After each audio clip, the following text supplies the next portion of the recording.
Agyanatimirandasya Jnananjana Shalakaya Chakshunamilitan Jena Tasmai Shri Guruve Namaha Guruve Gaurachandraya Radhikaya Tadalaye Krishnaya Krishna Bhaktaya Tad Bhaktaya Namo Namaha Yam Pravajantam Anupeta Apeta Krityam Apaino Viraha Katara Ajuhava Putreti Tan Maitaya Taravo Binedus Tam Savabhutam Hidaya Munimanatusmi Narayanam Namaskritya Naram Chaiva Narottamam Devim Saraswatam Vyasam Tuto Jayamudirayat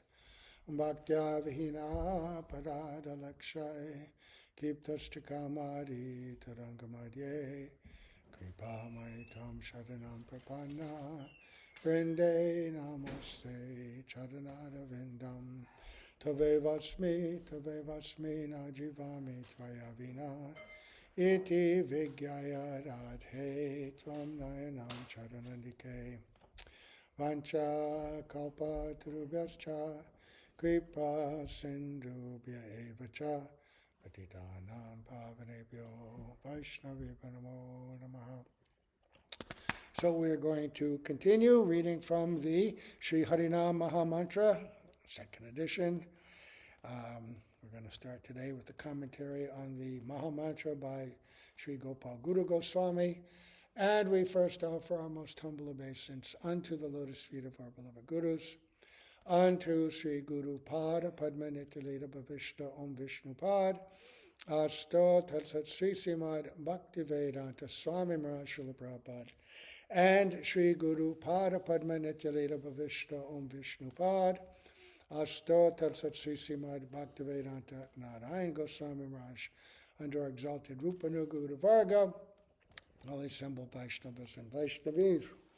Okay, so, we just heard yesterday the commentary by Sri Jiva Goswami, and now we hear Sri Gopal Guru.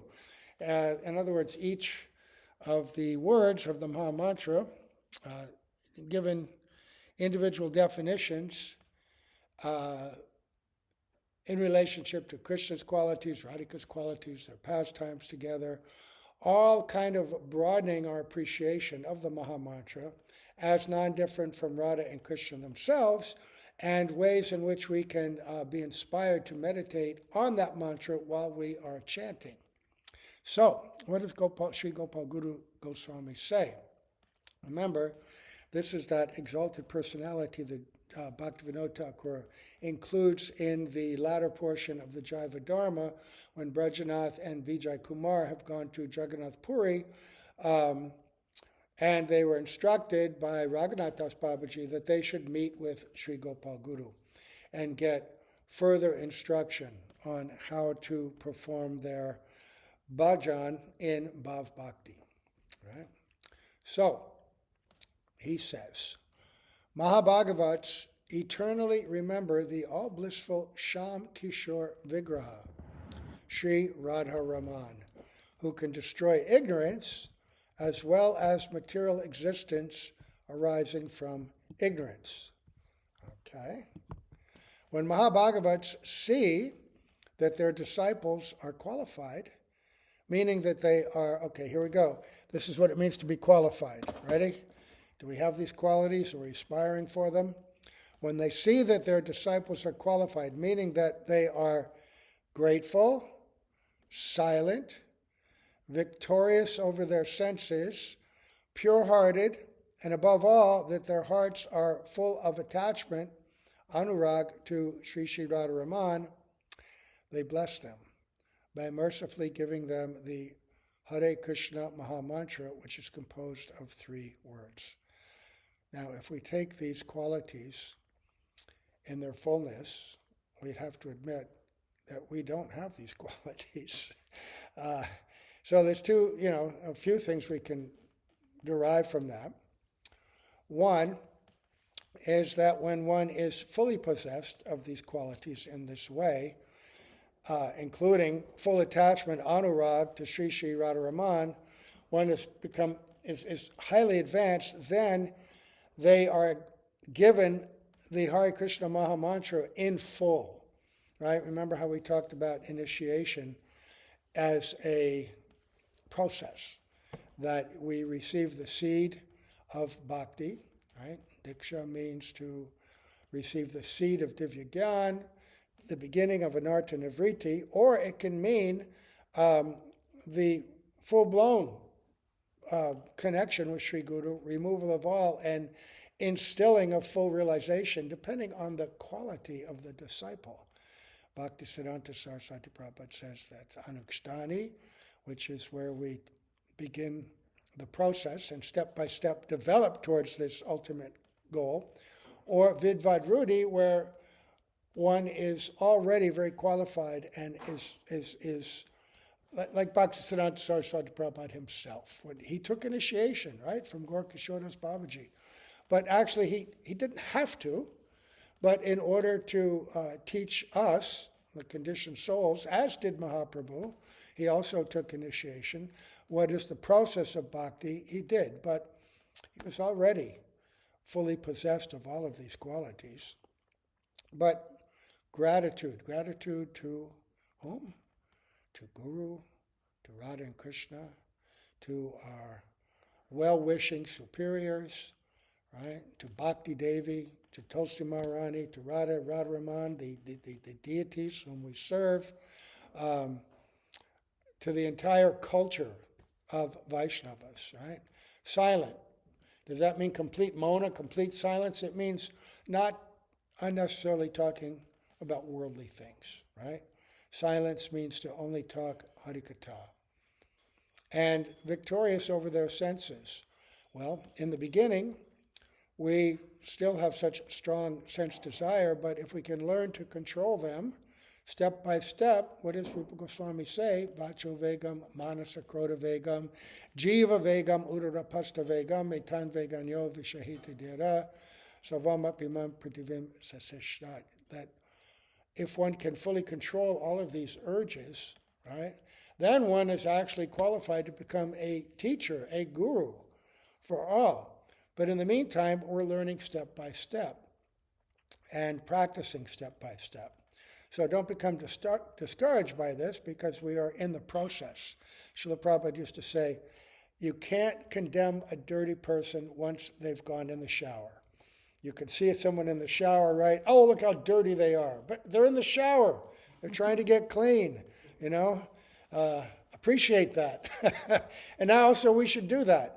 We're in a mat. It's so easy to detect faults in each other. Oh, this person, oh, they really annoy me. They're like this, like that. But they're trying. Well, if they are trying. If they're not trying, then that's a different thing. But if they're trying, then we should encourage that, have compassion, and have patience ourselves, tolerance, and pure-hearted. Well, we know what pure-hearted is, so we have to practice. And above all, full of attachment to Sri Sri Radharaman. Okay. Attachment that really manifests itself in a meaningful, deep way after we've begun to chant Shuddhanam.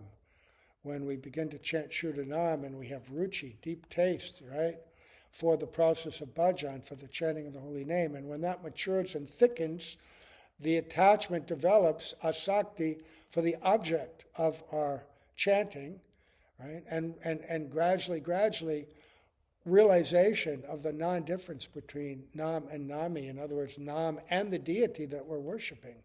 That becomes clear. And our chanting, we're engaged in a direct connection, a realization of that connection and that service. So it's all gradation. There are infinite gradations in each stage of bhakti. So the fact that we're on the path and he's defining these qualities that we're trying to cultivate, yes, but remember, the qualities independent of attachment and the quality of bhakti, they don't mean anything. Well, it means you're situated in the mode of goodness, but we want to be connected through bhakti. One can be a high-class brahmana and full of all these qualities, but if you don't have attachment to the service of Radha and Krishna, then what is the use? Over and over it said, even a dog eater who has taken up bhakti is superior to such a person. We're making that clear distinction between bhakti and everything else below that in the material realm. If it doesn't have the quality of bhakti, then there's no ultimate value. You're still bound within the cycle of samsara, birth and death. But even if there's a little bhakti, even a seed of bhakti, and you're still beset with so many difficulties and problems, bhakti will purify you and raise you above all of that. So how does he explain the Mahamantra to us? Okay, so it goes Hare Krishna, right? So he says, Hare. Fire can burn anything, even without our desiring it to burn. Similarly, Prabhu can remove all the sins of a person with a wicked mind, regardless of his mood in remembering him. Thus his name is Hare, he who steals away. And for appreciation of that, you can look towards the 6th canto, 1st and 2nd chapters, 3rd chapter, the story of Ajamil, and how Ajamil is completely ignorant of bhakti, the nature of the holy name, but he was chanting it, thinking he was chanting the name of his son, but while that was going on, his anarthas and his sins were being cleansed. And this was revealed in the conversation between the Jamadutas and the Vishnu Dutas, and particularly expanded on in the commentary of Vishwanath Chakravarti Thakur. So Hare, one who begins that process, what is it? Sanketyam parihasam va shobam haladam evava.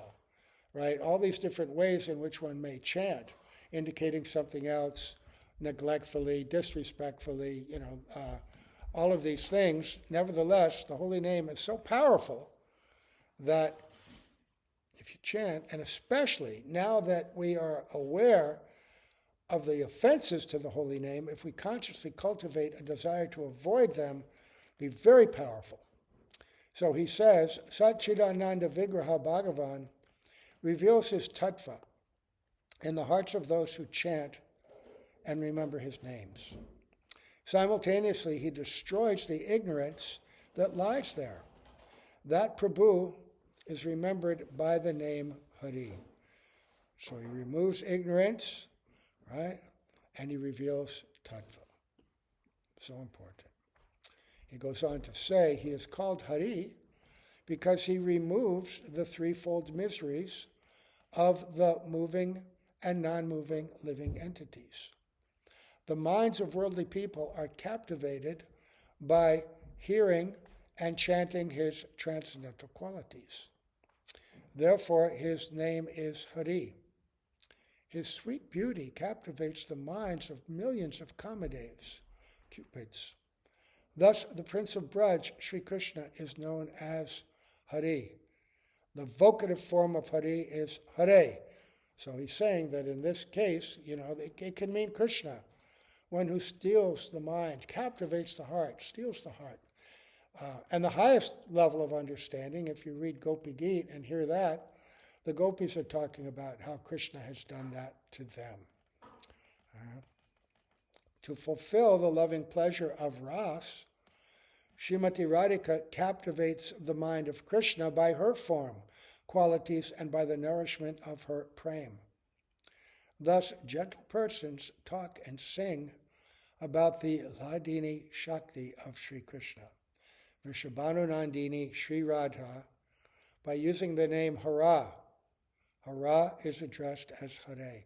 So just like Jiva Goswami, he gives meaning to the word Hare, and vocative Hare, it can mean Krishna, but more deeply it means the energy of Krishna, Srimati Radhika, Hare, which Srila Prabhupada also gave, "O my Lord, O the energy of the Lord, please engage me in your service."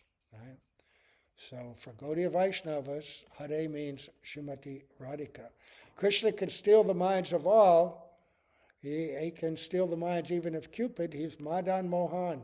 But Radhika is Madan Mohan Mohini. She who captivates and steals even the mind of one who is so beautiful, so attractive, he can even conquer Cupid. So then, after Hare, Krishna. The verb Krish means all attractive, and Na means all blissful. When combined, they indicate the all attractive and blissful Parabrahm, known by the name Sri Krishna. That Sri Govinda, whose body is eternal, full of knowledge and bliss, who is primeval, and the cause of all causes, is known by the name Krishna. The son of King Nanda, who has lotus eyes and a dark blue complexion, is the only source of bliss for the residents of Gokul.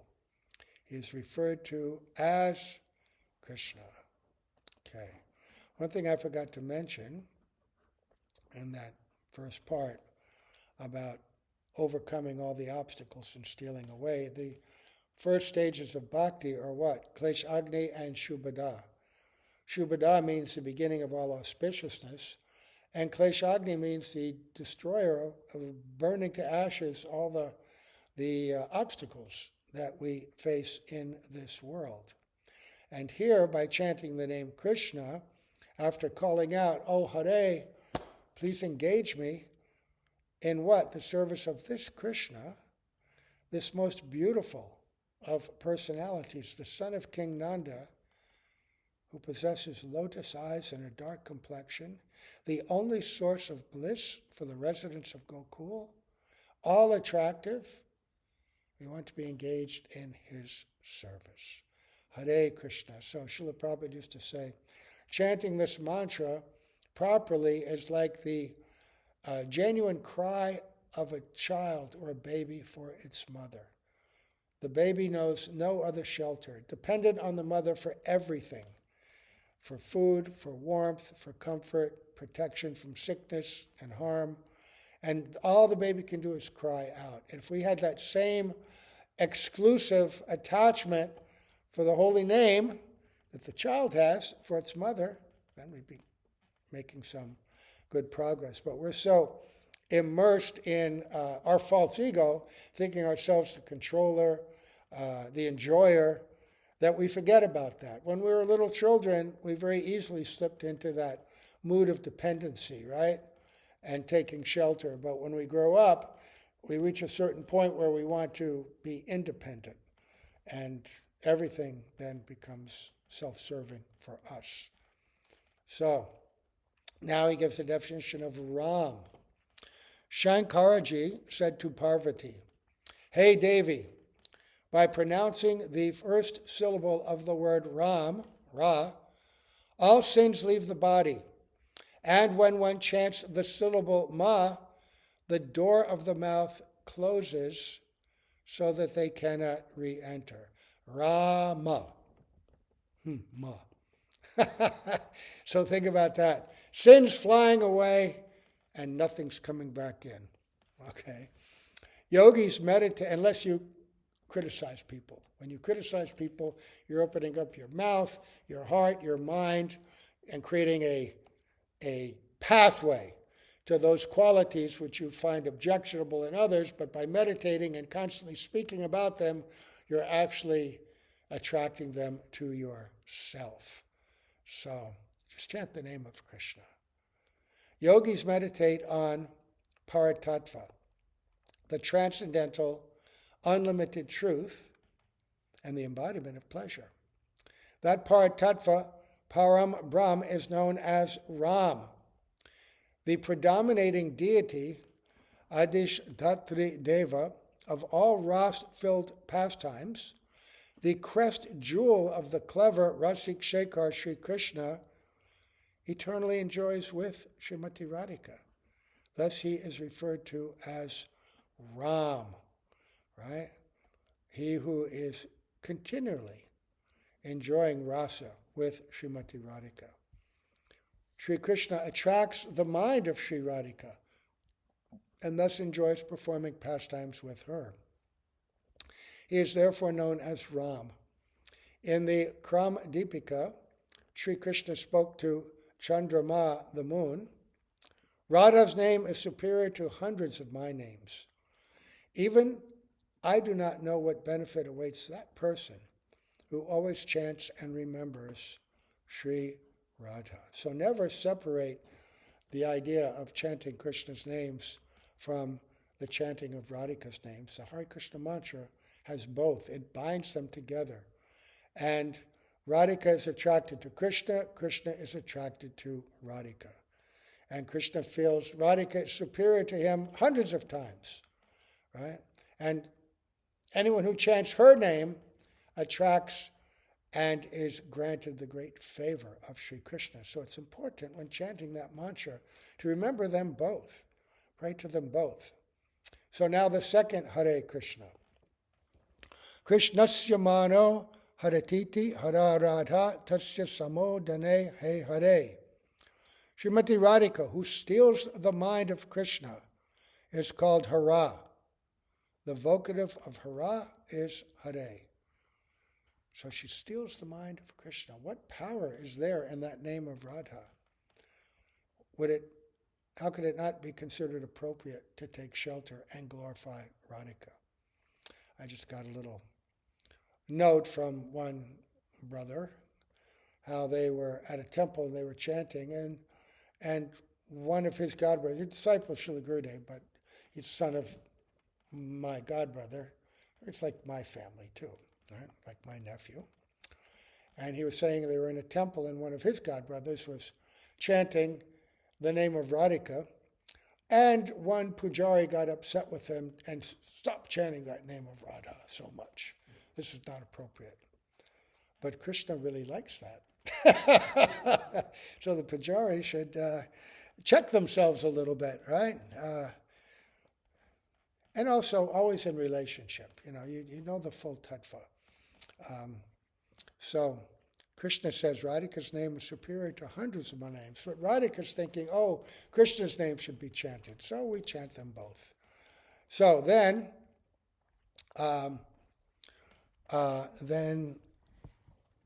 Hare Krishna, Hare Krishna, Krishna, Krishna, wait, where was I? Okay, so Hare, Krishnasya mono, I just read that, okay.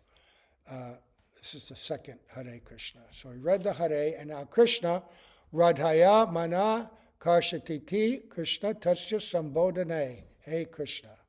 Krishna means he who attracts the mind of Sri Radha. The address to him is Hey Krishna. And then Hare. Krishnasya loka laja daryadi sarvam haratiti hararadha tasyai sambodhane Hey Hare. Sri Radhika causes Krishna to lose Hara all his reputation as shy, sober, patient, and modest. The address to her is Hey Hare, acknowledging the power of Radhika's love, the power of her beauty, the power of her to attract and make Krishna lose all patience, all self-control. That Hare, Krishna, Krishna, Hare, right? So then Krishna, Radhaya,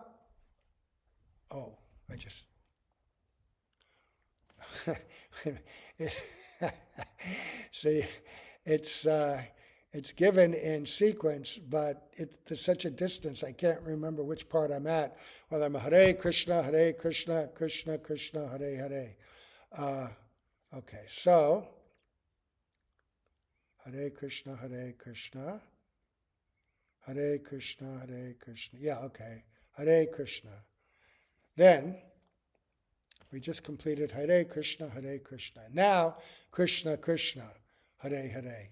So the first Krishna, Radhaya Loka Laja Daryadi Sarva Karshatiti Krishna Tasya Sambodhane Hey Krishna. He who attracts Srimati Radhika in such a way that she loses all her shyness and patience is called Krishna. The address to him is Hey Krishna. So she attracts and causes him to lose all patience. Now Krishna is one who is so beautiful and attractive that Radhika loses all patience seeing and hearing his name. So if Radha and Krishna are overcoming each other so much just by the chanting of these names, what to speak of us, right? Krishna, now Krishna, yatra radha tishtati gacchati vatata tatra sapashyati krishno mam sprishati balat kanchu kadadikam sarvam harititi krishna tasya sambodhane he Krishna. Wherever Srimati Radhika stands or goes, she sees Sri Krishna touching her and forcibly attracting her. For this reason, he is called Krishna, the all-attractive, and addressed, Hey Krishna. Then the second Krishna.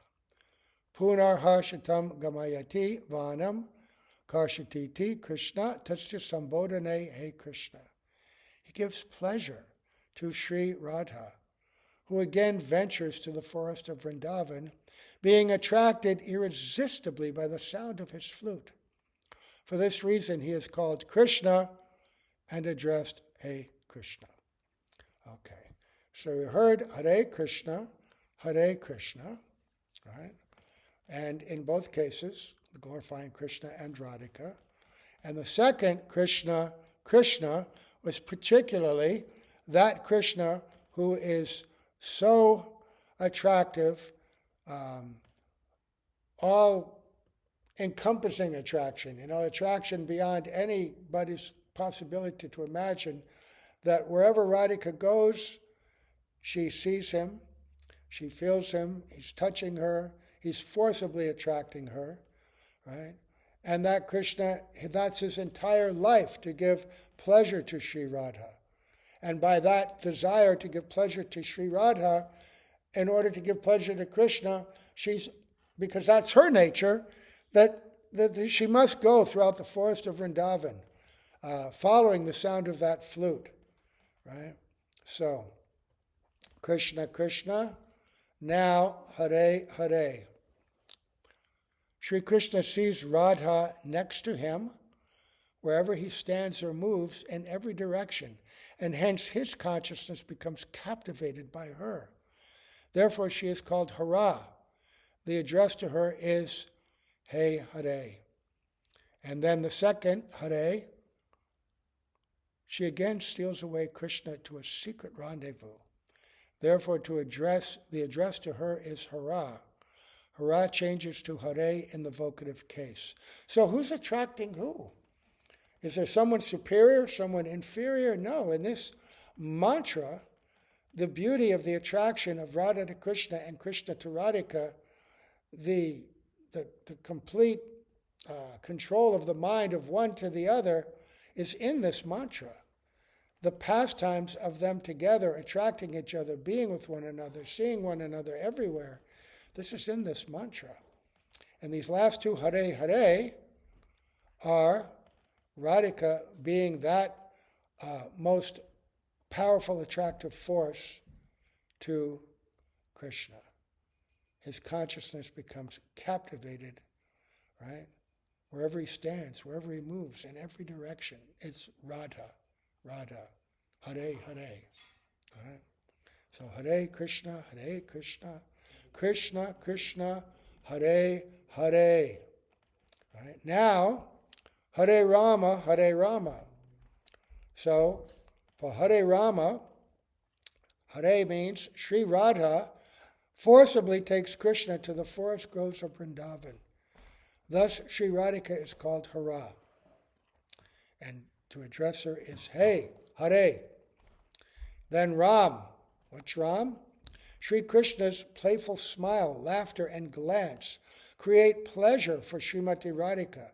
And therefore his name is Ram. He is addressed as Hey Ram. Remember that. This name of Ram is a particular address which means Radha Raman, one who gives pleasure to Radhika. Right? That is calling Krishna in a way that's very agreeable to him.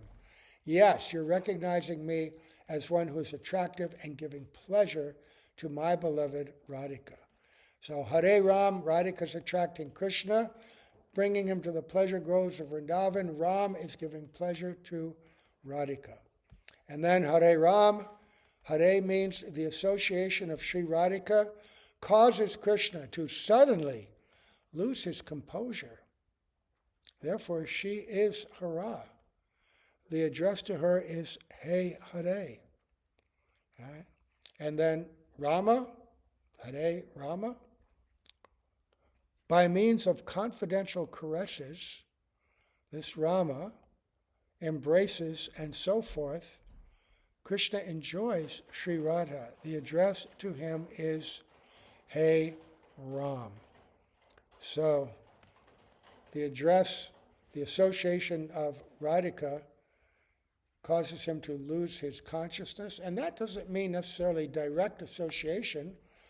Even when Krishna is going out for cow herding, it's described, he's at the front of the cowherd boys with his brother a little ahead.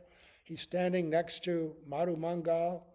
He's glancing left and right, loving glances to all the associates in Vrindavan, his parents, their friends, right? But then he casts a glance a little further and sees Radhika and the gopis standing on a veranda or perhaps in the trees, but just getting a glance of her. Because why is he going out to the forest? He's going out to the forest with his friends, certainly to play with his friends, certainly to enjoy with them, certainly to admire the beauty of the Vrindavan forest, certainly to give pleasure to the birds, the deer, everyone out there, to give pleasure to the earth by touching her soft grasses with his lotus feet. But ultimately, it's to find an opportunity to sneak away and be with Radha and the gopis. And this is what he's looking forward to. And when he sees her, that desire is so overwhelming that all of a sudden he becomes faint. His peacock feather falls off his crown. His pitambar becomes loosened. His flute drops from his hand. And he begins to fall over. And Radha and Madhumangal grabs him and says, "Hey, wake up. What are you doing? Don't you know what's going on?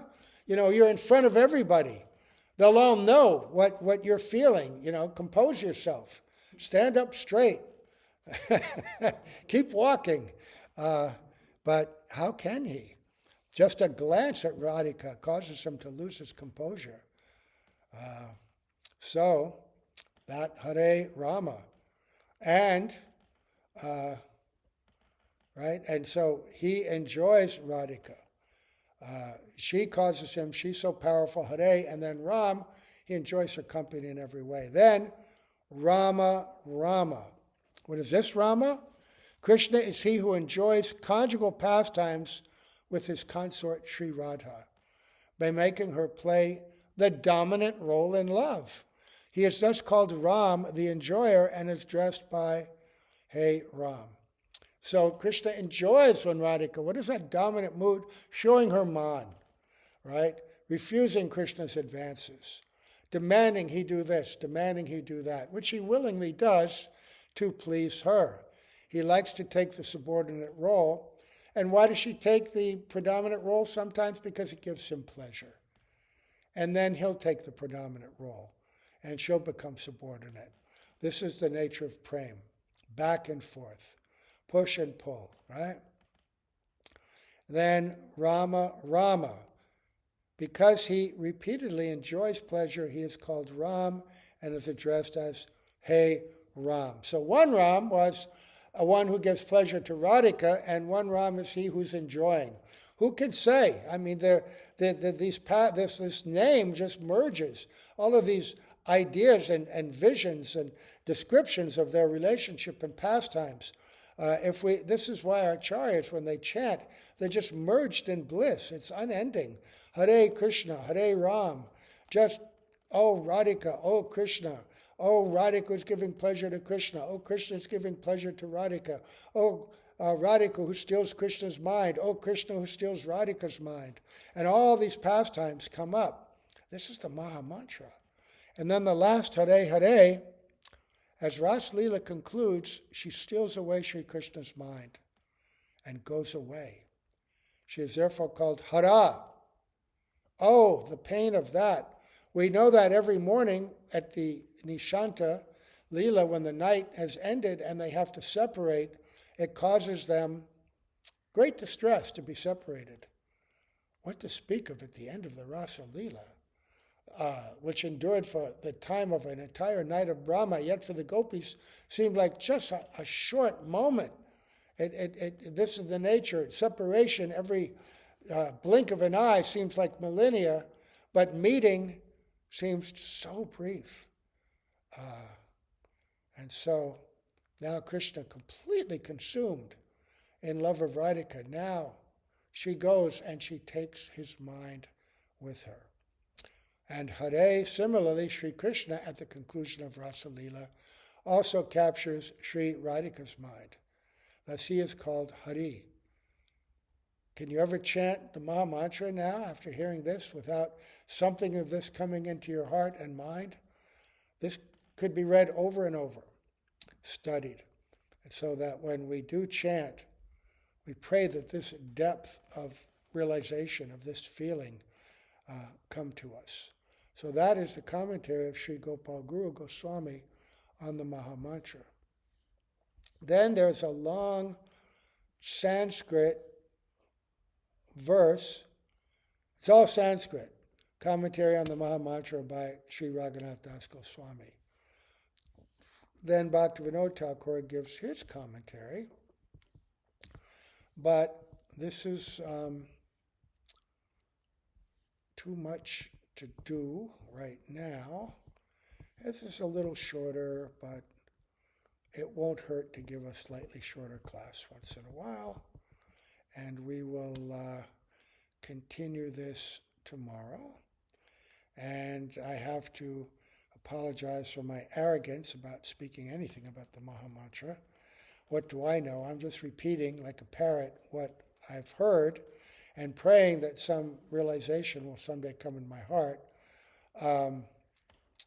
But if we repeat the words of what we've heard, our acharyas can empower us with some desire, right? Some enthusiasm, some hope against hope, right? Bound by hope, asha bandha, right? This is what Rupa Goswami says. I feel so unqualified when I see the qualities of our previous acharyas and great personalities like Shukadev, Narad, and others. I feel, what can I do?